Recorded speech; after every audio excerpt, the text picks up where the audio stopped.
The most powerful men don't announce their departure. They don't threaten, they don't argue endlessly, and they don't try to prove a point at the cost of their peace. They simply leave.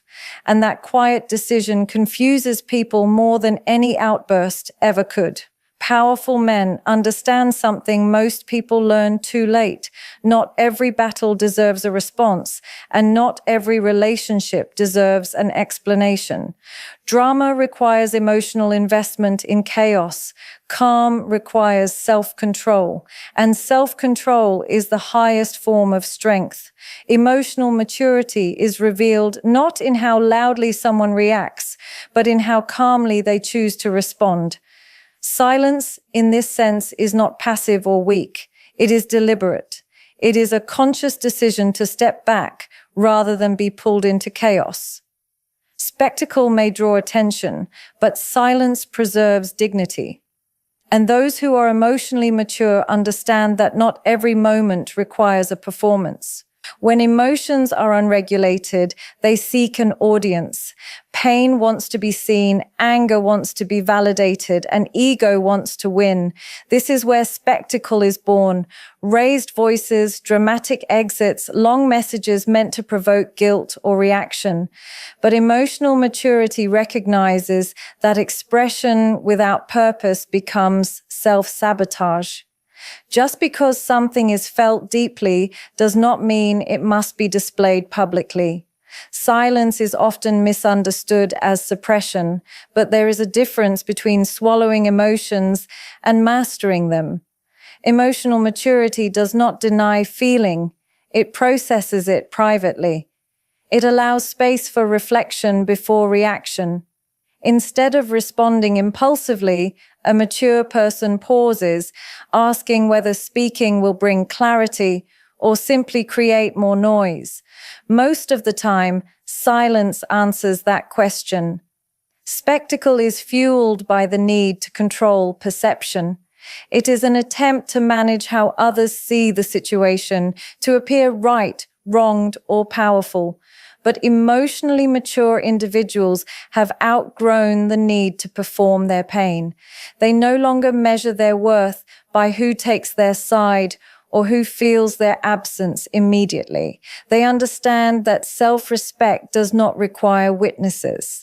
Choosing silence is also an act of self-protection.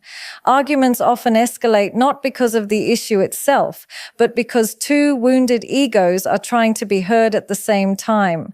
Silence interrupts that cycle. It removes fuel from the fire.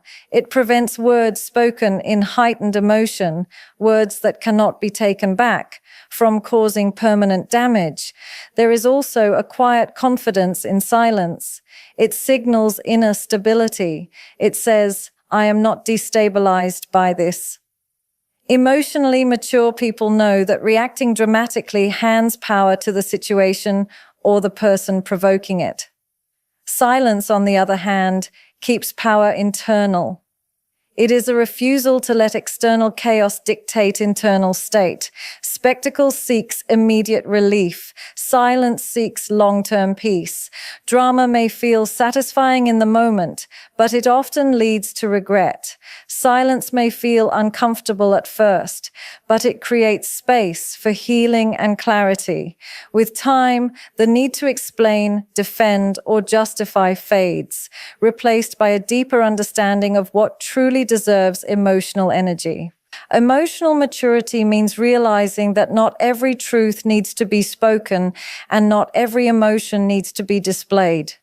Some battles are won by walking away without noise.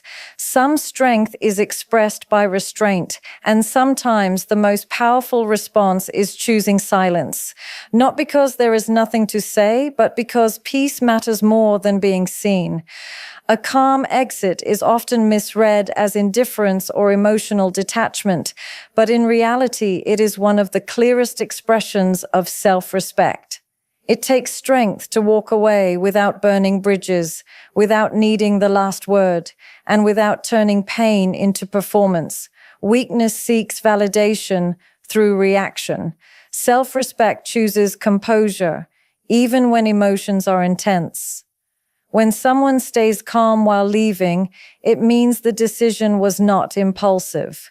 It was thought through, felt deeply, and accepted quietly. A calm exit reflects internal clarity.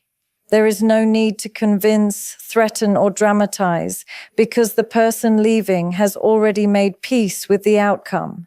They are not trying to win the moment. They are protecting their future. People often associate power with confrontation, believing that anger proves importance, but anger, when uncontrolled, hands power away. A calm exit reclaims it. It signals that dignity matters more than dominance and that self-worth is not dependent on how loudly one is heard. The absence of drama is not emotional numbness. It is emotional discipline. Self-respect understands limits. It recognizes when a conversation has turned into a cycle, when explanations are no longer received, and when effort is mistaken for obligation.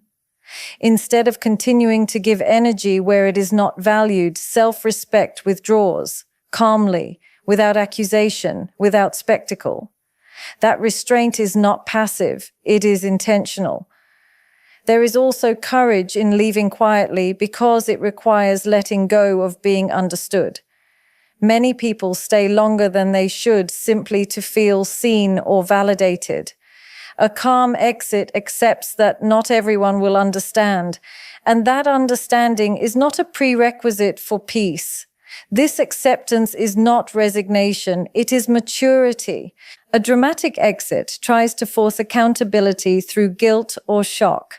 A calm exit trusts time and absence to do what words no longer can. Silence after departure often speaks louder than any confrontation. It leaves space for reflection rather than defensiveness. It does not chase remorse or reaction. It stands firmly in self-respect and allows others to sit with their own behavior. Calm exits also protect the self from future regret.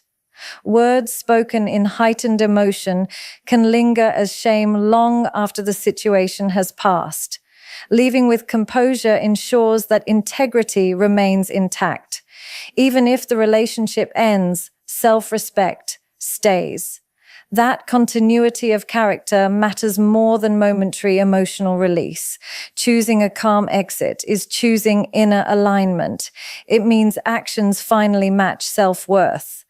There is no need to punish, prove, or perform pain. The message is simple and firm. Access is a privilege, not a right. And when that privilege is mishandled, self-respect responds not with chaos, but with distance. In the end, a calm exit does not mean the pain was small. It means the person was strong enough to carry it with grace. It is self-respect in motion, quiet, steady, and unshakable. Men who know their worth do not bargain with their dignity because dignity is not something to be earned through tolerance or sacrifice. It is a non-negotiable foundation. When a man is rooted in self-respect, he does not adjust his standards to keep peace, approval, or proximity. He understands that once dignity is compromised, everything built on top of it eventually collapses. Negotiating dignity often begins subtly, accepting disrespect disguised as humor, explaining boundaries repeatedly, justifying behavior that feels wrong but is convenient to excuse. Men who lack clarity about their worth participate in these negotiations, hoping patience will be rewarded or loyalty will be recognized. Men who know their worth recognize these moments as warnings, not challenges to endure. Knowing one's worth brings a quiet decisiveness. There is no need to threaten departure or announce boundaries with aggression. The boundary already exists internally. When it is crossed, action follows naturally, not to punish, but to protect. Dignity does not argue for its place. It removes itself from spaces where it is not honored. Such men are often mistaken for being emotionally distant or unbothered. In truth, they feel deeply, but they refuse to turn emotion into self-betrayal. They understand that tolerating disrespect teaches others how to treat them. Each time dignity is negotiated, it is devalued. Each time it is upheld, it strengthens identity. Men who know their worth also understand that love, loyalty, and effort do not require humiliation as proof. They do not believe suffering is a prerequisite for commitment. They reject the idea that endurance equals depth. Real connection does not ask someone to shrink, beg, or repeatedly explain their value. There is also a strong relationship between dignity and silence. When disrespect becomes a pattern, explanations lose their power. Arguing for dignity implies it is debatable. Men who know their worth avoid this trap. They let consistency replace conversation. Distance becomes the response where words were once ignored. Negotiation implies fear of loss, fear of being alone, fear of starting over. Men rooted in self-worth are not fearless, but they are no longer controlled by these fears. They would rather face uncertainty with integrity than certainty with self-disrespect. This choice is not dramatic, it is grounded. Walking away without compromise is often misunderstood as pride or ego. But ego seeks to dominate. Dignity seeks alignment. These men are not trying to prove superiority. They are simply unwilling to participate in dynamics that erode their self-respect. Their standards are not weapons. They are filters. In the end, men who know their worth do not negotiate their dignity because they understand its value is intrinsic. It does not increase through validation or decrease through rejection. It remains intact as long as they choose to honor it. And that choice, repeated quietly, consistently, is what defines true strength. Drama often feels powerful in the moment, because it gives the ego exactly what it craves: attention, validation, and a sense of control. Loud reactions, emotional displays, and public confrontations create the illusion of strength, but they rarely bring peace. The soul, unlike the ego, does not thrive on noise. It seeks alignment, stillness, and truth. That is why drama may feel satisfying briefly, yet leave a deeper emptiness afterward. The ego is invested in being seen, heard, and proven right. It wants acknowledgement, even if that acknowledgement comes through conflict. Drama keeps the ego alive by turning pain into performance and struggle into identity. When someone reacts dramatically, they are often unconsciously saying, "See how much this affected me." The ego equates visibility with importance. The soul does not. The soul is not interested in winning arguments or assigning blame. It is concerned with inner coherence, whether actions, values, and emotions are in harmony. Drama disrupts that harmony. It pulls attention outward, away from reflection and toward reaction. Instead of asking, "What do I need?" drama asks, "Who needs to see this?" That shift is where self-abandonment begins. There is also a deceptive comfort in drama. It creates movement, noise, and emotional intensity that can mask deeper wounds. As long as there is conflict, there is distraction. The soul, however, requires honesty and stillness to heal. Growth rarely happens in chaos. It happens in quiet moments where uncomfortable truths can surface. Drama delays that process by keeping the focus external. Ego-driven reactions often escalate because the ego cannot tolerate being dismissed or misunderstood. It wants resolution on its own terms and timeline. The soul understands that some things do not resolve through confrontation. Some lessons unfold through distance, time, and silence. Drama rushes what should be processed. The soul allows space. Another reason drama feeds the ego is because it creates roles: the victim, the villain, the hero. These roles offer identity when a sense of self is unstable. But the soul does not need roles to feel whole. It does not define itself by conflict. It defines itself by integrity. Choosing calm over chaos is not suppression. It is alignment with something deeper than pride. Over time, people who prioritize the soul over the ego begin to outgrow drama, not because they no longer feel pain, but because they no longer need pain to be witnessed, to be valid. They stop seeking emotional reactions as proof of worth. They learn that peace is not boring, it is nourishing.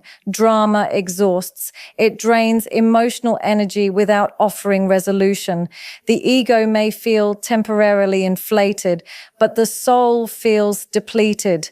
In contrast, choosing restraint, silence, and distance may feel unsatisfying to the ego, yet deeply healing to the soul. Drama is loud but shallow. It keeps a person stuck in cycles of reaction. The soul seeks depth, not display. And when the soul is honored, the need for drama naturally fades, replaced by clarity, self-respect, and a quieter, stronger sense of self. Detachment is often misunderstood as coldness or lack of care, but in reality, it is the result of deep understanding. It is not the absence of feeling, it is the presence of clarity. Detachment arrives after confusion has been exhausted, after questions have been asked too many times, and after effort has been given without return. It is what remains when illusion falls away. People do not detach suddenly. Detachment is gradual. It begins with noticing patterns, not incidents. It grows when words and actions stop aligning. It forms when explanations no longer lead to change. At some point, the mind accepts what the heart has been resisting. That acceptance is clarity. Detachment is simply behavior catching up with truth. Unlike anger, detachment does not seek to punish. Anger wants acknowledgement. Detachment wants peace. It no longer needs validation or apology to move forward. That is why detachment feels so final. There is no argument left to have, no point left to prove. The emotional negotiation has ended. Detachment is also a form of self-respect. It signals that one has stopped trying to extract value from a situation that consistently falls short. Instead of demanding better treatment, detachment quietly withdraws from what cannot be fixed. This withdrawal is not dramatic because it is no longer emotional. It is logical, grounded, and settled. Clarity often comes with grief. Detachment does not mean the loss didn't matter. It means the loss has been processed internally. By the time detachment appears, the emotional work has already been done. Tears may have been shed in private. Hope may have been tested repeatedly. Detachment is what happens when hope finally lets go. There is a certain peace that comes with detachment because it removes inner conflict.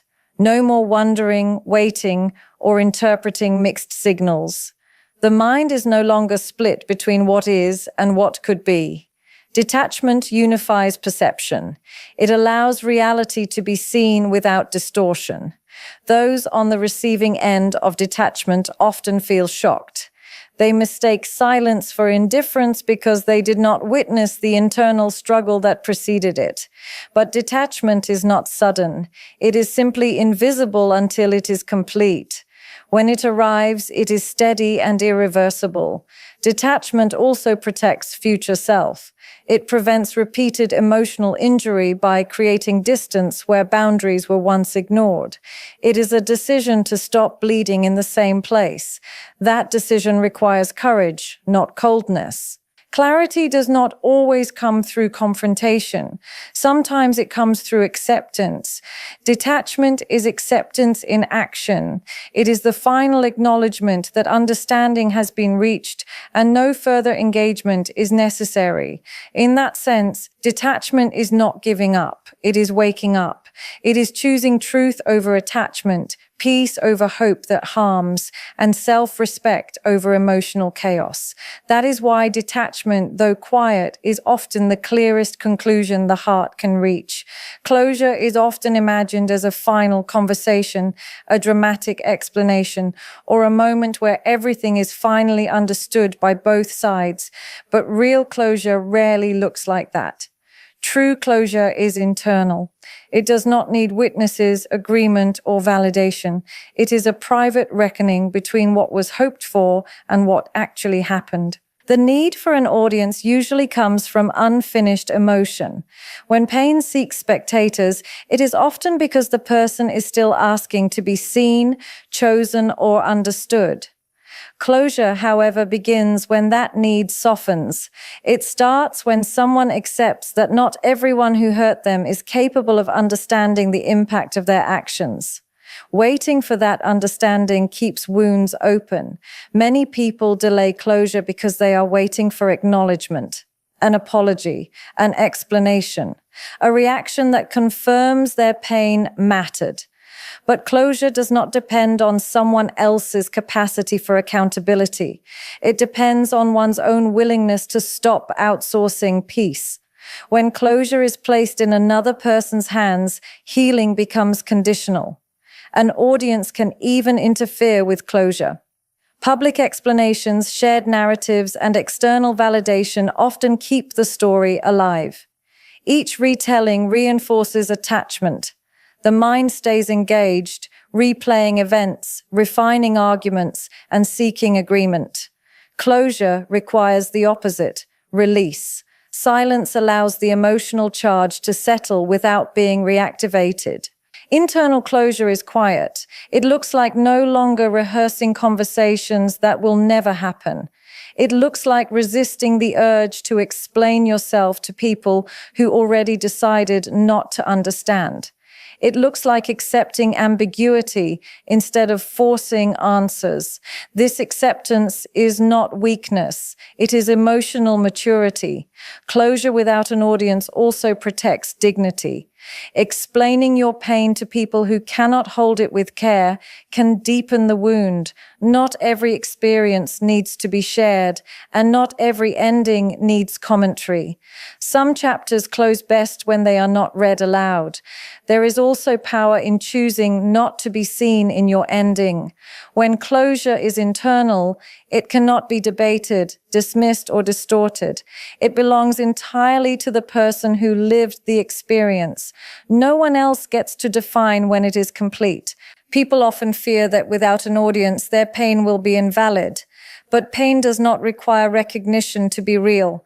Healing does not require applause. Closure is not a performance. It is a decision. A decision to stop seeking resolution in places where it will never be found. Over time, internal closure changes behavior. The emotional pull weakens. The urge to check, explain, or revisit fades, not because the past is forgotten, but because it no longer holds power.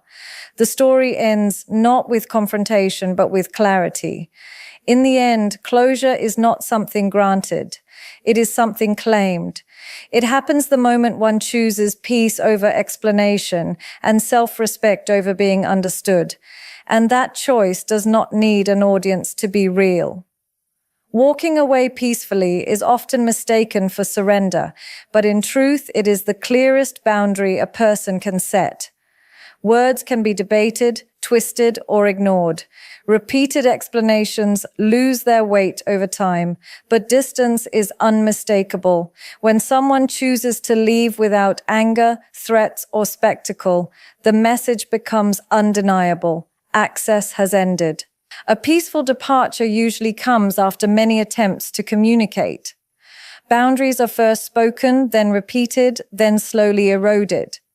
By the time someone walks away calmly, they have already done the emotional labor. They are not leaving because they lack words. They are leaving because words stopped working. Silence becomes the final language. This kind of boundary does not seek to control or punish. It does not aim to teach a lesson or force regret. Its purpose is protection. Walking away peacefully means choosing self-respect over engagement, stability over chaos. It signals that the person understands their limits and is willing to act on them without drama. There is a quiet confidence in a calm exit. It shows emotional regulation and inner clarity. Rather than escalating conflict, the person removes themselves from it. This restraint is powerful because it refuses to participate in dysfunction.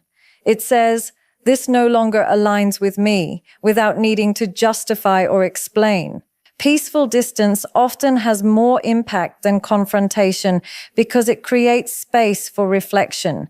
Anger invites defensiveness. Calm withdrawal invites silence. And in silence, reality has room to be felt.